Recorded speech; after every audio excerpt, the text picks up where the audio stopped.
Jungle.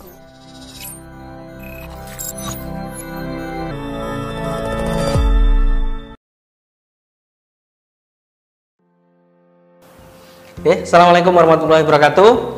Halo teman-teman, bertemu dengan saya lagi Frandi di YouTube Mastery 1.0. Ini kita sudah sampai di video ke-32, yaitu tentang membahas masalah manajemen profit. Kenapa sih penting memanajemen profit? Penjelasan selengkapnya simak video berikut ini.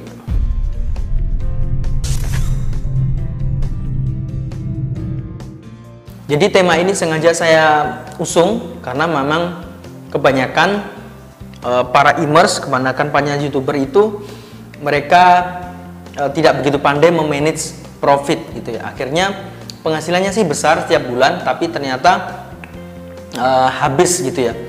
Penghasilannya besar, gaya hidupnya juga besar sehingga habis dan sehingga tidak bisa bisnisnya tidak membesar gitu ya. Jadi sebelum membahas tentang manajemen profit, mungkin masih ada sebagian dari kita yang masih rancu ya antara omset, profit gitu apa. Jadi profit itu adalah jumlah uang yang Anda hasilkan dari penjualan dalam periode tertentu yang sudah dikurangi dengan HPP dan biaya, atau bisa juga disebut dengan laba bersih. Jadi kalau kita bahas bilang profit itu adalah nama lain dari laba bersih.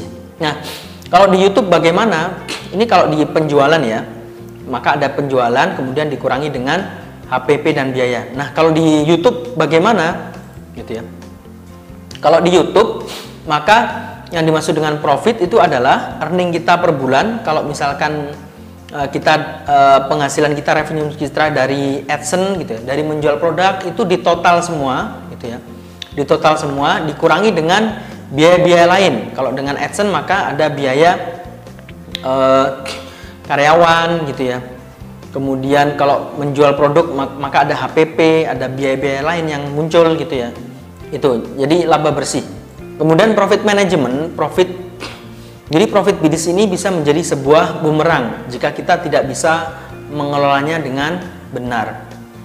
Jadi walaupun profit bisnis ini tidak banyak, tapi jika dikelola dengan profesional maka akan bisa menjadi potensi yang luar biasa untuk mengembangkan sebuah usaha. Begitu juga dengan profit hasil dari bisnis YouTube, perlu manajemen agar hasil yang didapatkan tidak digunakan untuk hal-hal konsumtif saja, dan itu sebenarnya tidak membantu dalam membesarkan bisnis kita selanjutnya. Jadi profit management ini membantu kita agar bagaimana ketika kita penghasilan kita besar, kita bisa investasikan lagi atau kita alokasikan dengan tepat sehingga keberlangsungan bisnis kita ini bisa semakin bagus ya. Nah, profit management yang pertama, kita wajib memisahkan uang pribadi dengan uang perusahaan. Ini wajib gitu ya. Jadi harus punya rekening terpisah. Lebih bagus lagi kalau atas nama rekening perusahaan. Kalau tidak bisa, maka teman-teman yang penting pisahkan. Misalkan ini untuk uang pribadi, untuk uang perusahaan. Penghasilan kita sebagai pemilik gimana? Ya digaji, gaji bulanan itu. Gaji bulanan kita transfer ke rekening pribadi gitu ya. Jadi wajib memisahkan uang pribadi dengan uang perusahaan. Kalau campur ini, wah ini kacau. Nanti akan pencatatannya juga akan kacau. Berikutnya, gunakan 30% keuntungan untuk mengembangkan usaha. Nah, misalkan menambah channel baru, menambah tim baru gitu ya. Ada hubungannya dengan untuk membesarkan channel kita semakin besar atau menambah channel kita untuk scale up dan scale out. Kemudian kalau biasanya saya menyimpan 20% sebagai dana cadangan. Jadi misalkan penghasilan kita di YouTube sebulan itu 100 juta. Maka 30 juta ini kita gunakan untuk pengembangan usaha, menambah channel baru gitu ya, menambah tim baru, atau apapun itu yang dilakukan untuk misalkan stok produk baru gitu ya. Kalau kita misalkan memonetisasi dengan menjual produk. Kemudian 20%-nya yaitu sekitar 20 juta itu sebagai dana cadangan. Dana ini tuh apa sih? Dana ini kita gunakan sewaktu-waktu jika ada peluang bagus. Jika ada channel bagus yang dijual karena lagi butuh uang. Nah, ini kadang-kala saya juga sering menggunakan teknik ini gitu ya. Jadi ada di sebuah grup jual beli channel, dia butuh uang, kemudian dia potensinya padahal channelnya bagus, earningnya bagus, dan kemungkinan bisa kita kelola, maka kita bisa menggunakan dana cadangan ini untuk mengakuisisi channel baru yang berpotensi. Kemudian gunakan 15% untuk dana training dan development team. Ini sekitar 15 juta ya untuk development dan training. Biasanya kita perlu ikut workshop terbaru gitu ya, seminar terbaru tentang per-YouTubean, tentang toko online gitu ya, tentang bisnis kita, karena hubungannya YouTube tadi dengan bisnis kita juga gitu ya. Yang pokoknya hubungannya dengan tim untuk mendevelop, untuk mengupgrade kapasitas dari tim. Terus 10%-nya untuk investasi. Investasi saya sarankan ke yang low risk gitu ya. Atau kalau beli emas itu untuk lindung nilai aja.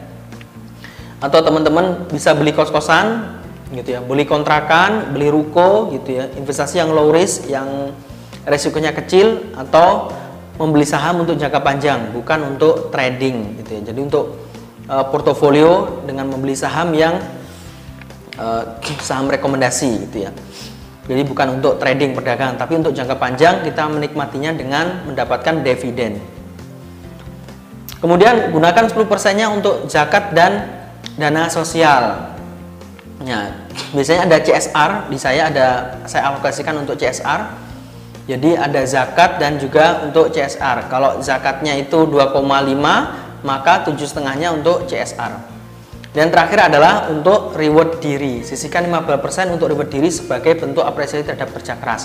Jadi kita bisa sebagai bentuknya misalkan gaji kita gitu ya, atau bagi hasil kita ambil setiap bulan, nggak masalah, asal ada porsinya. Jangan sampai kita mengambilnya terlalu besar, misalkan karena ini merasa bisnis kita sendiri, akhirnya sewenang-wenang 100 juta, misalkan tiap bulan kita ngambil 50 juta, 5%-nya 15%. Sebenarnya dengan 15% aja ini sudah sangat cukup ya untuk kebutuhan kita sehari-hari, untuk kebutuhan rumah tangga. 15 juta sebulan itu kalau tinggal di Pare, kota kecil, itu sudah sangat lebih dari cukup gitu ya. Kalau kita bicara kebutuhan itu akan selalu cukup, tapi beda lagi dengan keinginan. Kalau namanya keinginan itu tidak ada batasnya. Dan yang terpenting adalah komitmen. Itu tadi yang saya sampaikan di awal tadi adalah hanya teori-teori, tapi supaya teman-teman bisa benar-benar mempraktekannya ini butuh komitmen dan kedisiplinan untuk menerapkan manajemen profit. Jadi goal besarnya adalah bisnis kita makin besar, profit kita meningkat setiap bulannya, sehingga bisnis kita bisa jangka panjang, tidak hanya musiman, tidak hanya dapat untung hari ini untung besar, besok bangkrut atau tutup gitu. Tidak seperti itu. Oke, itu tadi teman-teman tentang manajemen profit, sehingga semoga bisa bermanfaat. Apabila ada yang ditanyakan, teman-teman bisa diskusi di grup Facebook YouTube Mastery 1.0. Sampai jumpa di video berikutnya. YouTube Mastery 1.0 bukan YouTuber biasa.